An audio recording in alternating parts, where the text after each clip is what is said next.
अब सामने के पहाड़ पड़ रहे हैं क्योंकि उस पहाड़ पे धूप पड़ रही है, बर्फ से ढका हुआ है। और ये रहे अपने बाबा टुंगनाथ रुद्रनाथ, जहाँ पे झंडे लग रहे हैं। कहाँ आकर बाबा बसे हैं भाई, यहाँ तक आने के लिए कुछ स्ट्रगल है। लोग स्टे करके आ रहे हैं रातों में। मैं भी रात का स्टे करके आया हूँ यहाँ तक पहुँचने के लिए। अदरवाइज मैं सोच रहा हूँ, कल नहाया था मैं, आज नहीं नहाया हूँ। कल नहाया था गंगा जी में, हरिद्वार में। अब सोच रहा हूँ दर्शन करूँ या ना करूँ। सोच रहा हूँ सीधा 3-4 बजे भी मंदिर दोबारा खुलेगा, वहाँ पर नीचे नहाने का है। वहाँ पर नहाकर सोच रहा हूँ मैं झील में ही चला जाऊँ, एक आध डुबकी झील में ही मारी हूँ। झील बड़ी शानदार है, देखो। सोच रहा हूँ मैं, ठंड का कुछ नहीं पता और तबीयत भी ख़राब हो सकती है, इसलिए यहाँ पे रिस्क लेने का नहीं है। मगर थोड़ी बहुत देर आराम करके खाना वाना खा के नहा धो के दर्शन करेंगे। और अभी नहीं जाएंगे, अब यहाँ से कल मॉर्निंग में चलेंगे आराम से। बस बाकी ये नज़ारे बैठ के देख रहा हूँ पूरा ही। इन वादियों पर फूल हैं पीले पीले, जो यहाँ से दिख नहीं रहे कि मेरे कैमरे की क्वालिटी बेकार है। मैं यहाँ रुका हूँ, मतलब छप्पर पड़े हुए हैं, कुछ होटल नहीं मिलेंगे आपको। और नहाने का भी नीचे, जैसे मैंने आपको बताया, 400 रुपये में आप स्टे कर सकते हो यहाँ पर।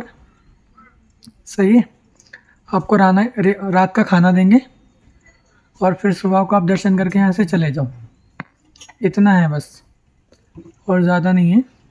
रात का खाना और स्टे, बस, और कुछ नहीं है।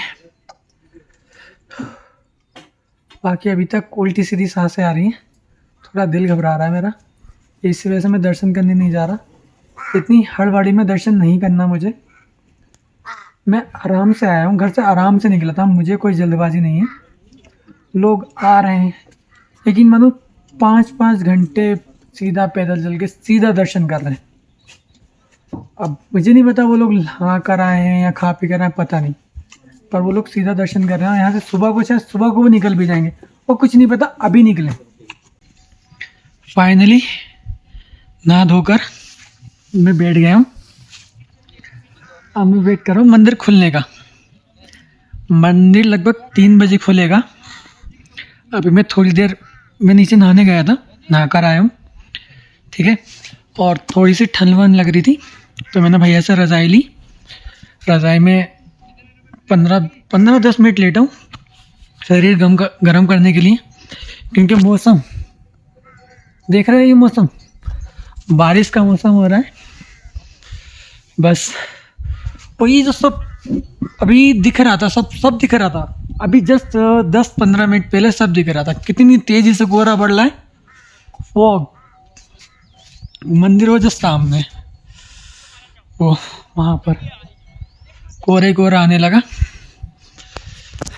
ठंड सी लग रही है। मैं दोबारा से अंदर जा रहा हूँ, मुझे लगा अभी धूप निकलने वाली है। मुझे लगा था धूप निकलेगी, मगर धूप निकलने की जगह और ज़्यादा कोहरा बढ़ गया। ये देख रहे हो, इतनी स्पीड से कोहरा आ रहा है। अभी बहुत दूर तक का दिख रहा था, वहाँ पे वो पहाड़, बर्फ के पहाड़ दिख रहे थे। वो लोग, कुछ लोग बैठे हुए हैं जो शायद अभी आए होंगे या मंदिर में से दर्शन करके जा रहे हैं, क्योंकि मंदिर तो बंद है और भोग के टाइम पे किसी को जाना भी अलाउ नहीं है। मैं ऊपर अभी नहीं गया हूँ, मैं सीधा आरती वारती देखूंगा बाकायदा, क्योंकि जब मैंने इतना पैसा खर्च करा है तो मैं अपनी जान जोखिम में क्यों डालूं कि मैं आऊँ और यहाँ से चला जाऊँ। 1-2 लोग आधा घंटा नहीं रुक रहे हैं। मैं आपको रियल बात बता दूं, लोग आधा घंटा नहीं रुक रहे हैं यहाँ पर। जिन्होंने मेरे साथ चढ़ाई की थी ना, वो आए और चले गए, बस सीधा दर्शन किए, वो सीधा चले गए वो लोग। पर मैंने ऐसा नहीं किया, मैं रुक गया। मैं आज यहाँ पे पूरी नाइट स्टे करूँगा और फिर सुबह को फिर रुद्रनाथ बाबा को बोलकर, बाय बोलकर, उनको अपना मन की बात बताकर, उस रूम में मैं कितना परेशान था, घर पे कितना परेशान था, ये बताकर मैं यहाँ से चला जाऊँगा। सोच तो मैं मद महेश्वर के भी रहा हूँ, पर मेरा बैग फट चुका है, प्लस जूते फट चुके हैं। इसी यात्रा में। और फिर कपड़े गीले हो रहे हैं, वो सुखा नहीं पा रहे हैं। और जो कपड़े हैं वो शादी पार्टी के कपड़े हैं, देखो कपड़े भी नहीं है मेरे पास ट्रेक यात्रा के मतलब के। तो मुझे यहाँ से वापस, अभी मैं वापस ही जाऊँगा घर, नेक्स्ट टाइम पूरी तैयारी से आऊँगा। इन भाई ने भी मेरे साथ ट्रैकिंग की थी, मतलब यात्रा की थी, अब ये भी वापस जा रहे हैं। लोग इतनी जल्दी जल्दी वापस जा रहे हैं ना कि मतलब लोग इतना अच्छा सीन होने के बाद भी खाना मिल रहा है, स्टे मिल रहा है, सब कुछ, और महंगा भी नहीं। महंगा था 2000 रुपये था हमारा, आज से 10 दिन पहले 2000 रुपये पर पर्सन स्टे करने का। पर अब तो 400-500 है, खाना भी मिलेगा नाइट का। पर फिर भी लोग नहीं रुक रहे हैं और बहुत ज़्यादा ठंड हो रही है। मैं अंदर जा रहा हूँ, बाकी बाद में आपको बात को बताता हूँ। ये रहा मेरा स्टे, झोपड़पट्टी में, रूम वूम नहीं है यहाँ पे, झोपड़ी बना के लोग रहते हैं। चॉकलेट खा रहा हूँ, अभी तो ज़्यादा कुछ नहीं, बात को बात की देखा जाएगी दर्शन करने के बाद। अभी चॉकलेट खा रहा हूँ और लेट जाता हूँ, बहुत ठंड लगने लगी बाहर। अब आ रही क्वालिटी, मगर बादलों ने ना, वहाँ पे बर्फ के पहाड़ हैं, ये सब ढक दिया बादलों ने सब पर। यहाँ जितने भी सामने पहाड़ उन पर बर्फ थी, अब धूप निकल आई है तो दिख रही है बर्फ।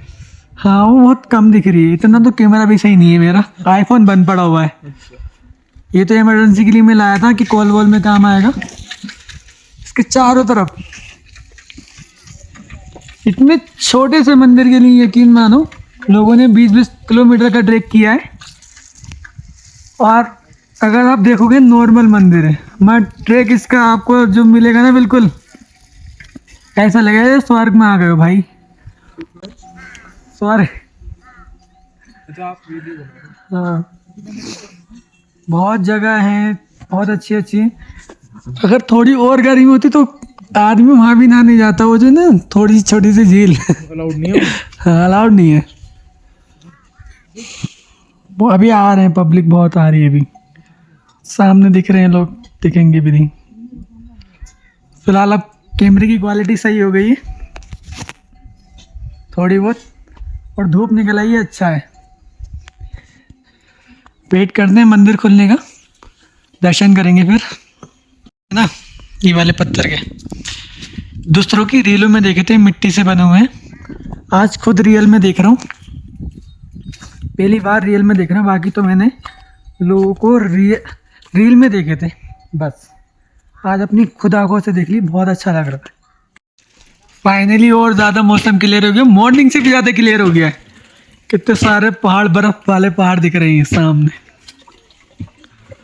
बहुत अच्छा हो गया अब तो मौसम। 4 बजने वाले हैं, 3:40 हो रहे हैं। ये 1-2 बजे नहीं खुला मौसम भाई, 4 बजे खुला है। और अब देखो कितने अच्छे नज़ारे हैं। काश अगर कोई इसको ड्रोन से शूट करता ना तो मिलियन में लाइक ले जाता भाई। अगर इन सीनों को, जितने भी सीन दिख रहे हैं पीछे, अगर इनको ड्रोन से कोई शूट करेगा तो बहुत बहुत शानदार है यार, बहुत शानदार। मुंह धो लिया है मैंने, अब मंदिर के लिए जा रहा हूँ, कुल्ला वुल्ला कर लिया मैंने। और वो जो नीचे है ना ताल, ये लोग बोल रहे हैं वहाँ पर आपको नंगे पैर जाना होगा, जाना है तो, वरना अलाउ नहीं, क्योंकि वहाँ की हरियाली वरियाली को नुकसान ना हो, इस वजह से पैदल जा सकते हैं। बाकी पीछे का व्यू बहुत ही अच्छा है। 100 रुपये का मैंने प्रसाद ले लिया है। अब मम्मी बोली थी कि मंदिर जाना तो प्रसाद चढ़ा कर आना, वरना मैं बिना प्रसादों के ही मंदिरों में चला जाता हूँ ऐसे। तो मैंने सोचा कि ना प्रसाद लेके जाया जाए, और एक बार तो मम्मी का कहना पूरा करना ही चाहिए। बम बम बोले महाराज, बम बम बोले, जय रुद्रनाथ, जय रुद्रनाथ। जाओ जाओ महाराज। बाकी ये सब ये नंदा है। देवी पीक है, उधर जो दिखाई दे रही है टॉप, ये नंदा देवी पीक है जो टॉप दिखाई दे रही है। अच्छा वो ये नंदा गुमटी, ये त्रिशूल, वो ओह। कोना दिखाई दे रहा है, ये नारायण पर्वत, बद्रीनाथ अच्छा वाला एरिया। भाई, इधर है चौखम्बा, ये चौखम्बा। कितनेदार से दिखाई देता है।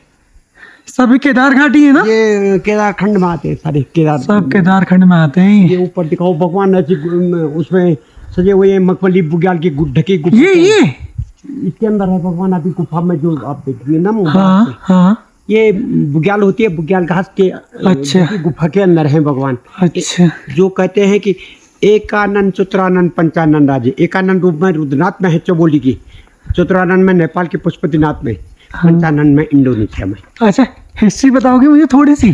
थोड़ी सी बता दो बस, थोड़ी सी। चलो कि पंच केदार मतलब बने कैसे हैं ये? सर ऊपर आप चलो आप कह रहे ऊपर, चलो ऊपर चलते हैं, फिर वो थोड़ी सी हिस्ट्री बता देंगे।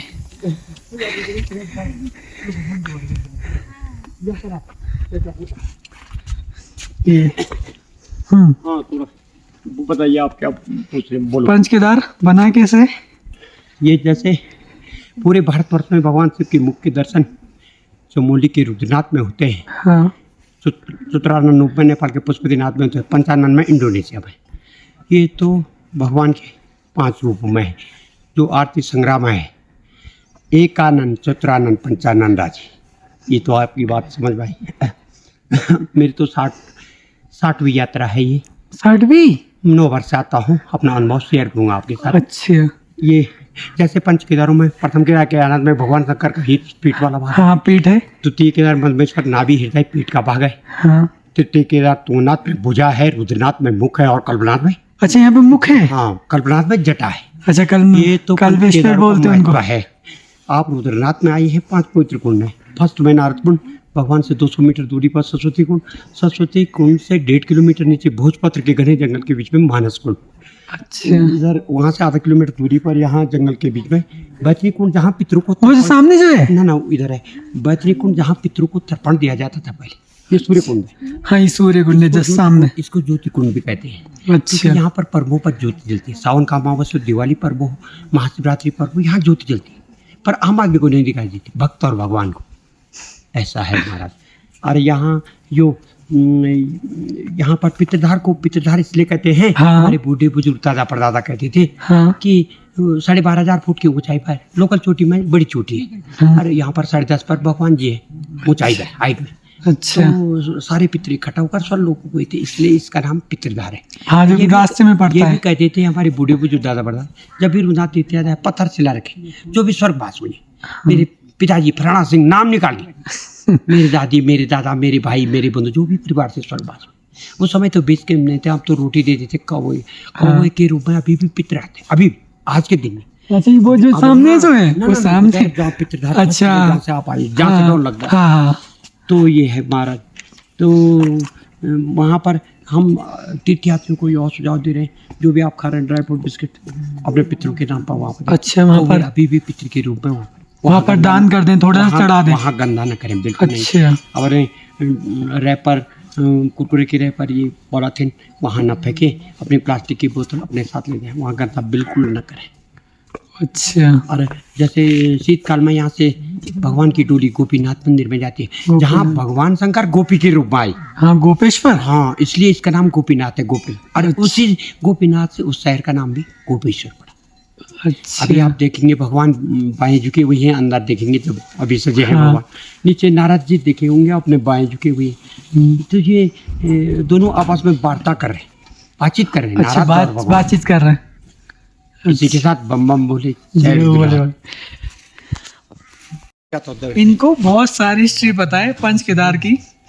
जब स्टार्टिंग में जो सीन हुआ था ना, वही के भगवान शंकर ने भीम जी को दर्शन दिए थे बेल के रूप में ना, तो उन्होंने जब उनको नीचे से निकल रहे थे तब उनको पकड़ा था ना, तब उनके तो वो तो केदारनाथ में है। हाँ तो 5 खंड हुए थे जिससे बना पंच केदार। वो कल्पेश्वर न प्रथम केदार केदारनाथ, हाँ। द्वितीय केदार मधमेश्वर, हाँ। तृतीय केदार तुंगनाथ, चतुर्थ केदार रुद्रनाथ, और पंचम केदार कल्पनाथ। हाँ ये 5 केदार बने थे। अरे इनके दर्शन से धन्य धन्य होके लोग अपने अपने घरों को जाते हैं। यहाँ तो मुख्य दर्शन होके ये सारी थकान दूर हो रही। हाँ और आप जब इन पहाड़ों को देखोगे ना, जो ये बता रहे हैं सामने नंदा देवी पर्वत, सबसे ऊपर सबसे हाईएस्ट है वो यहाँ पर। हाँ, उत्तराखंड की तो पहली चोटी है नंदा देवी। नंदा देवी सबसे हाईएस्ट है। आप जब इसको देखोगे ना तो आपका दिल तभी खुश हो जाएगा बहुत। यहाँ जो ये पीले पेड़ दिखाई दे रहे हैं ना आपको, हाँ, पीले हाँ। वाले, हल्के पीले, जूम करके देखो, पीले लंबे रेशे वाले, हाँ ये उन पर वो उनमें राजा भोज ने जब जंगल में पत्र लिखने के लिए कुछ नहीं मिला तो खून से पत्र लिखा था, इसलिए उनका नाम भोजपत्र है। अच्छा बहुत पत्र इन पर हाँ। जब कुछ नहीं मिला तो उन्होंने अपने रक्त से लिखा। और वक्त से भोजपत्र में पत्र लिखा, इसलिए इस पेड़ का नाम भोजपत्र है। ओ वो सामने जो है ना जो हल्के से रेड से दिख रहे हैं उन पेड़ों को भोजपत्र कहते हैं, क्योंकि ये बोल रहे हैं उनकी डंडी से उन्होंने राजा जी ने भोज जी ने अपना ब्लड निकाल के उस पे लिखा था, पत्र लिखा था, उसका छाल निकाली की, छाल निकाल के पत्र निकाला, क्योंकि उस पर ये A4 कागज की तरह निकलता है पूरा ऐसा ना, A4 कागज। हाँ ऐसा है हमारा। बाकी तो ये सब आपको देखने को मिलेगा, आप कभी आओ तो आपको ये सब देखने को मिलेगा, ठीक है ना। अब चलते हैं, हर हर महादेव। अब मैं जा रहा हूँ आगे। जय भारत। केदार ऑफ रुद्रनाथ, ये यहाँ से एंट्री होती है। चप्पल भारे उतार दिए जाते हैं, पहले इस पे भारे लिखा है, मैं चप्पल भारे उतार कर जा रहा हूँ। हर हर महादेव। थोड़ा सा आगे चलते हैं, बाकी यहाँ तक कला हुआ, अंदर कला नहीं है। ये लोगों ने झंडे भी लाकर लगा दिए हैं यहाँ पर, ये इस टेंपल के लिए। दुनिया यहाँ से वहाँ तक, कोई इंडोनेशिया से आया है, कोई गाजियाबाद से आया है, बहुत बहुत दूर से आए। फाइनली 4 बज गए, मंदिर खुला, मैंने दर्शन कर लिए ऊपर आकर। और अभी जिनसे मेरी बात हुई थी, अभी मेरे को रास्ते में जो मिले, तो उन्होंने जो बताया था कि महादेव थोड़े एड़े हैं, मतलब झुके हुए हैं कंधे की साइड से, और उधर वो है नारद जी, तो वो उनसे बात कर रहे हैं, उनका ये कहना है। तो इस वजह से थोड़े से एड़े हैं। यहाँ पर मुख है उनका, महादेव जी का। बाकी ये पता नहीं इनका क्या बताया था, ये है ना पहाड़ टाइप का जो बना, ये भी कुछ है जो यहाँ पर है। वो मेरे को एकदम, मतलब थोड़ी सी उनकी लैंग्वेज पहाड़ी थी, समझ में नहीं आया। बाकी मंदिर ये है, मंदिर पर महामृत्युंजय मंत्र लिखा है, ओम नमः शिवाय, रुद्राक्षाय नमः। ये दोनों मेरे साथ ही आए थे, और रहा त्रिशूल महादेव का। बाकी तो कुछ है नहीं, बाकी तो मैं आपको सब कुछ दिखा चुका हूँ। जो हुआ, जो ट्रैक किया मैंने, जो यात्रा की जैसे भी की, बाकी वो सब मैंने आपको बता दिया। बहुत सुकून की जगह है, आप ज़रूर आएँ, अगर बहुत ज़्यादा सुकून है। बाकी मैं मिलता हूँ आपसे न्यू एक ब्लॉग में। अभी आरती तो शाम को होगी, और मंदिर के अंदर लिखा हुआ है फ़ोटो लेना सख्त मना, 5,000 का जुर्माना है। बाकी बस ये पहाड़ देखो और सुकून से बैठो। बस कल सुबह को यहाँ से निकल जाऊँगा। ये नीचे का ट्रैक, मंदिर का द्वार। मगर हाँ, जिन्होंने वो जो मुझे हिस्ट्री बताई थी वो बहुत सही बताई है, पंच केदार कैसे बने हैं। मगर उन्होंने भीम की कहानी नहीं बताई, पांडवों की, पर जैसी भी बताई उन्होंने सही बताई। पहाड़ों के बारे में बताया, नंदा देवी पहाड़ बताओ, सबसे बड़ा पहाड़, मतलब जो बहुत बड़ा है वो। बाकी ये यात्रा ही ख़त्म होती है। मिलता हूँ एक न्यू ब्लॉग में, एक नई कहानी के साथ कभी। अगेन स्टार्ट किया तो अभी तो बहुत सारी मिस्टेक हो चुकी हैं, जूते फट चुके हैं, बैग फट चुका है, और ये जो कपड़ा है ना ये फॉर्मल है, ये ट्रैक के हिसाब से नहीं है। पावर बैंक भी नहीं है, आईफोन बंद पड़ा हुआ है, जैसा भी है इससे मैं बना रहा हूँ वीवो से। बस कंप्लीट यात्रा, कल सुबह को निकलते हैं यहाँ से।